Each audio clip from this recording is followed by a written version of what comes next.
Майдан романы. Автор Узакбай Абдукаимов.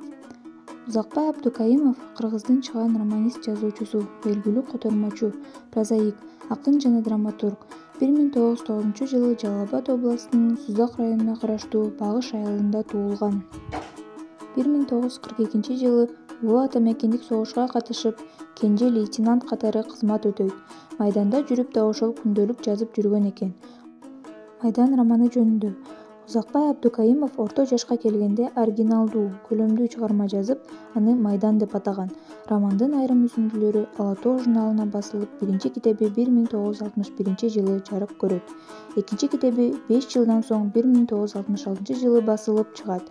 Романда 1972-жылы орус тилинде Рослякованын котормосунда Москвадан фронт деген ат менен чыгып, баш сөзүн Чыңгыз Айтматов жазган.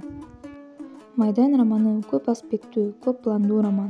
Улуу Ата Мекендик согуштун жылдарындагы Совет элинин каармандык эмгегин, фронттогу баатырдык иштерин реалисттик дем менен сүрөттөп, адамдардын жан дүйнөсүн ичкериден тереңдеген психологиялык чыңалуу менен ачып берилген мыкты чыгарма. Бул роман географиялык чөйрөсүнүн масштабдуулугуна, каармандардын көп сандуулугуна гана эмес, ал баарынан мурда адам турмушунун концепциясын, адам жан дүйнөсүн ачууга негизделген.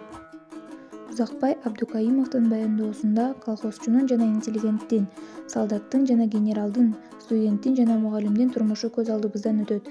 Окуянын татаал түйүндөрү кыштактан шаарга, шаардан алыскы фронтко чейин барат. Кыргыз адабиятынын биринчи жолу Москва, Сталинград алдындагы салгылашууда нукура эпикалык кеңдикте жана реалисттик психологиялык тереңдикте сүрөттөлөт. Жыйынтыктап айтканда, роман согуштун чыныгы жүзүн, анын кандуулугун, коркунучтуулугун жана адамдардын тагдырын талкалаган трагедиясын ачып берет. Ал советтик адабиятка үстөмдүк кылган согушту даңктоочу чалптарак образынан баш тартып, психологиялык реализмге басым жасайт.